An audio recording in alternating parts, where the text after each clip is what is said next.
Ladies and gents, hello again this evening. It's tomorrow, today in India.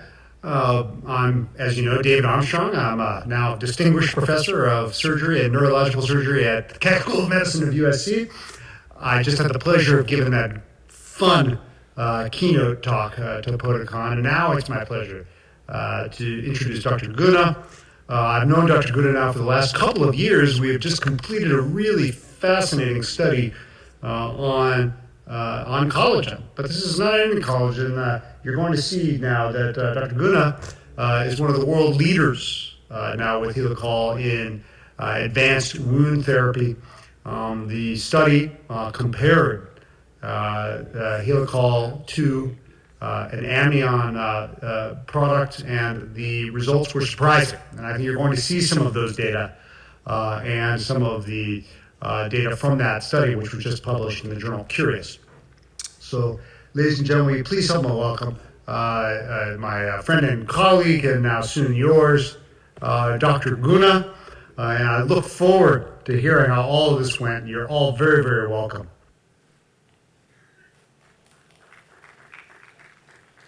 Thanks to Dr. Armstrong for introducing me for this.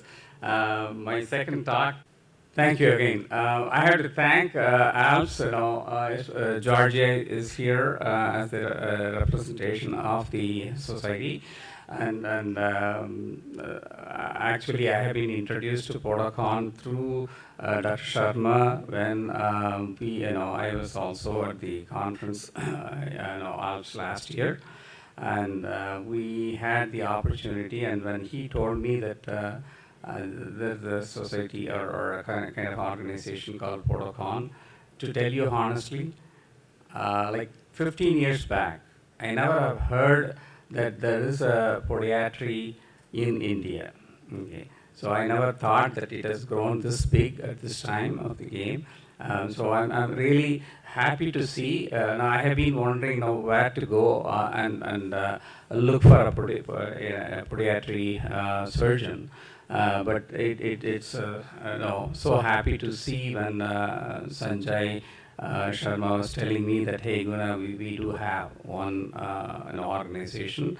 And I'm so pleased. And after coming here, I came to know there are more podiatry kind of groups out there. So I think things are happening very nice. And today, the topic which has been given to me, Dr. Armstrong, he told fatigue. No, the term fatigue, as a matter of fact, until he tells me, I didn't know the meaning of fatigue. So then only I came to know that fatigue means smelly, bad smelling thing. So diabetic foot ulcers are nasty, and one of the presenters who just told how bad. So sometimes people are ignoring the diagnosis part because of the reason that the nurse practitioners or whoever is trying to examine kind of a little bit shying away to see the smelly wounds. But anyway, we move on to the topic, and yeah. So I would like to address a few things here with reference to the infection causing fetid DFU. I'm going to talk about, and especially I'm going to bring up the term. Dr. Sharma always says, "Come on, all warriors." He uses the word warriors. In the next slide, you'll see why I am referring to that.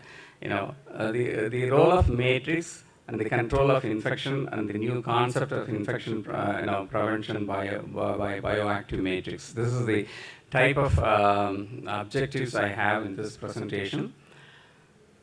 The role of matrix.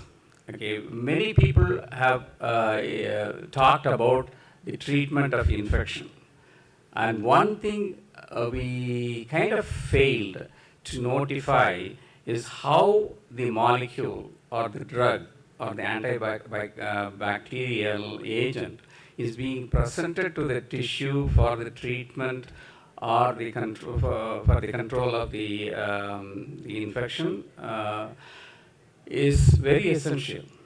I'm going to recall one of my 20 years back research. This was to deliver one factor called BMP. BMP is meant for bone morphogenic proteins. The orthopedic surgeons may well know this, and this is meant for actually, this was invented by some scientists in Sacramento, California, where they were able to isolate. Dr. Marshall Urist, way back in 1980, early 80s, he was able to extract a protein, and that protein had the, it's one of the growth factors, was able to make bone wherever it is implanted. So that kind of a growth factor, we wanted to find out what happens when that is delivered for the generation or formation of bone. We took several matrix materials, anywhere from gelatin, and we took albumin, we took different, matrix materials, including, type 1 collagen. Among all, we found the way of the drug getting presented, accepted by the body, and shows its effectiveness was extremely significantly high in type 1 collagen compared to the other matrices tested, including fibrin was also used in that experimentation. Why I'm bringing that up in this context now is that the way in which the antibiotic is administered for its treatment is extremely important for its efficacy. I'm talking about its functional efficacy to treat the bacteria. Even no, I'm afraid, people were concluding, this bacteria, this antibacterial agent is susceptible for this one, or this one is resistant to this bacteria. How are they going to address that resistance? See, if the delivery vehicle or if the delivery mechanism is not appropriate, then people may be fooled for not having the drug to act on the bacteria to kill the bacteria.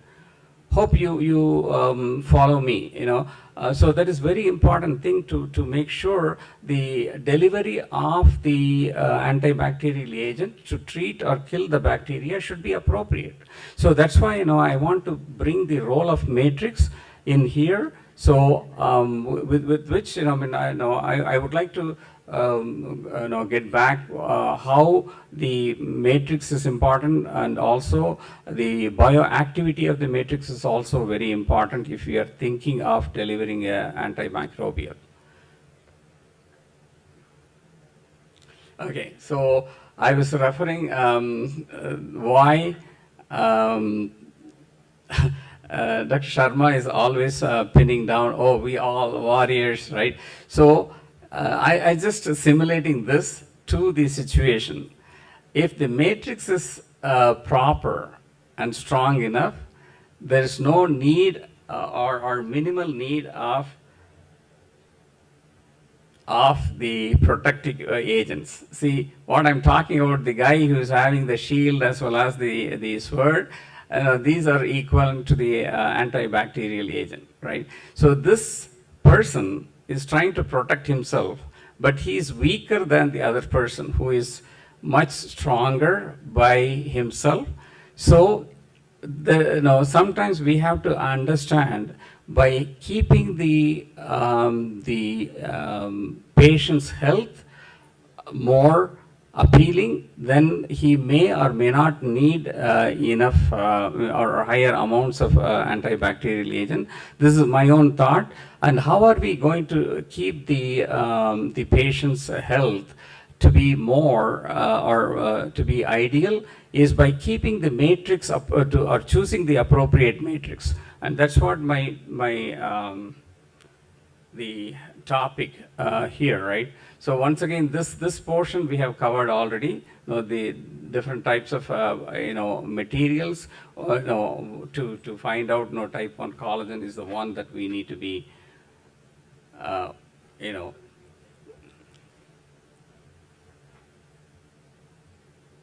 okay.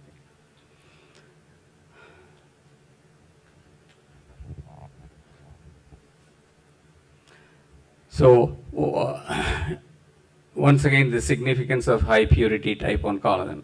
Okay, please excuse me, because I am trying to pound this on and on again and again, because the understanding or the interpretation of the collagen molecule sometimes is misleading. And people think that, hey, come on, collagen is collagen. Even in an intact tissue, oh, we have 60%, 70% collagen, what that does mean, I mean, what it means. So every material is the same. It's not so. Even if we happen to have few percentage of the other molecules that are contaminating molecules, I call them, those are non-collagenous, including, for example, elastin. See, when you happen to have an intact tissue membrane, it not only contains collagen, even if it contains collagen, it may have more of type 3, which may not be that much of a biocompatible compared to the type 1. And I told you the reason, okay, across the board. If you guys want to know more chemical aspect of that, please refer to a kind of public domain called Protein Data Bank. And in that, the scientists have accumulated the amino acid sequence of all biological proteins, including all types of collagens and the collagen derived from different animals. And if you happen to go and compare, and there they also have a program called BLAST. That program is a well or an orchestrated program where you can side by side compare the amino acid sequence or homology, that means the equivalency of the sequence between one protein amino acid and the other protein amino acid. So if you happen to go and look into those comparison charts or comparison methods, you will find the type 1 collagen is highly compatible or kind of homologous. Okay, that's what I'm trying to reinforce. And number 2, why collagen? Even an hour ago, one other person came to me and asked, hey, we are having a matrix made of silk protein. So protein is protein. Why don't we use that? Then I was telling him, the collagen has a role anywhere from the initial stage of bringing the platelets together, recruiting the platelets to form the coagulation, and all the way through. I was explaining all the reasoning of why the molecular structure of collagen has so much significance in every single sequence of biological event happening during the process of tissue repair and regeneration. Okay, so for example, all the binding sites. It has binding sites to epidermal growth factor, PDGF, cytokines, fibronectin, hormones, heparin sulfate, and all kind of cell membranes. It has the binding sites. So we have to respect the reason why the nature made the collagen as one of the biological matrices to keep the tissue regeneration to happen properly. So this is the normal collagen. If it okay, the same collagen. See, this is another aspect I want you to be addressing. If the collagen is cross-linked, then once again the story is different.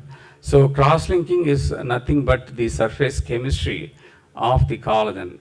And in the previous slide I was telling, once again, please excuse me, I don't have any other option other than getting into the chemistry portion, right?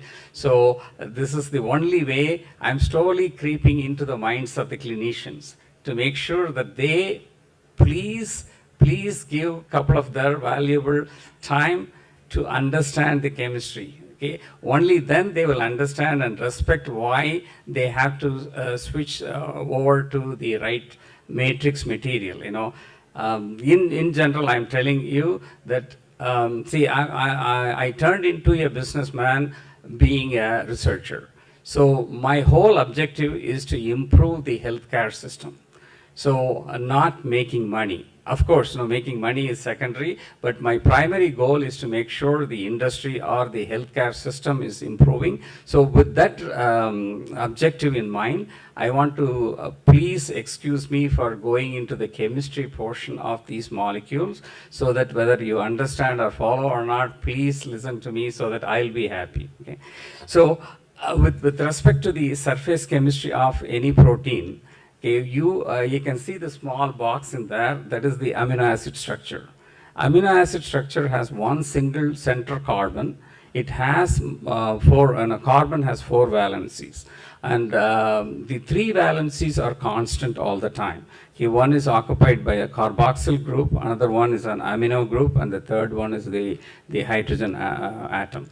And the fourth valency of the carbon atom of an amino acid is the crucial one. That is the one that differentiates one amino acid from the other amino acid. There are totally 22 amino acids in our body. So the reason I'm bringing this up now is in the next slide, you will see what people are doing to do the surface modification or cross-linking. Why they do that? For example, if they happen to take an intact tissue, and they cannot put the intact tissue in the host body because the other molecules other than type 1 collagen may not be biocompatible. So they have to do something. By doing the cross-linking, the surface cross-linking, what it means is just putting that molecule or the matrix into any kind of aldehyde solution, either formaldehyde or glutaraldehyde, or even the vapor exposure will make the surface chemistry cross-linked. And you as the medical professionals, when the body to be preserved, you're putting 4% formalin or it is very well preserved. So that's why it is important that to protect the molecule. If it is cross-linked, it is not an ideal material for the matrix application. So these portions I covered already. Okay, the last thing I need to address is because of the collagen is bioactive, and also it is phosphorylated to induce the bioactivity of the collagen. On day 4 and 5, I can challenge with any other matrix material available commercially right now. No other material has this ability. And people are telling that, oh yeah, our product is healing in 3 weeks, and some people are telling on 10 weeks, and most of the matrices, they say that the normal healing time is nearly 1 to 2, 3 months. Whereas this kind of the infiltration of the vascularization on day 4 and 5 is not seen in other matrix material. So we are really happy to see this kind of thing, and these are all evidence. As a matter of fact, I forgot to tell this, the person who first found this is Dr. Prema Dhanraj, who hails from Karnataka state. She was one of the plastic surgeons and also the burn surgeons at the Vellore CMC. He was heading the whole department of the plastic surgery and also the burn surgery. And she herself was a victim of burn injury way back when she was at the age of 13 or so. But she was so persistent in becoming a surgeon. She studied privately and then completed. Guess what? Where she was treated and she was operated at 13 times for her the burn treatment, and she became the surgeon as well as the head of the department. And she was so genuine, and she was very much interested in finding the cure for the burn victims. And she was the one who found that, hey, Guna, this product seems to have some unique features. And also at Stanford University, we found that the tissue culture in front of the neuronal cells, the rat ganglion cells, was able to migrate the cells toward the phosphorylated collagen to add more value to the bioactivity of the phosphorylated collagen. So, Dr. Guna, yes, I'm done. thank you.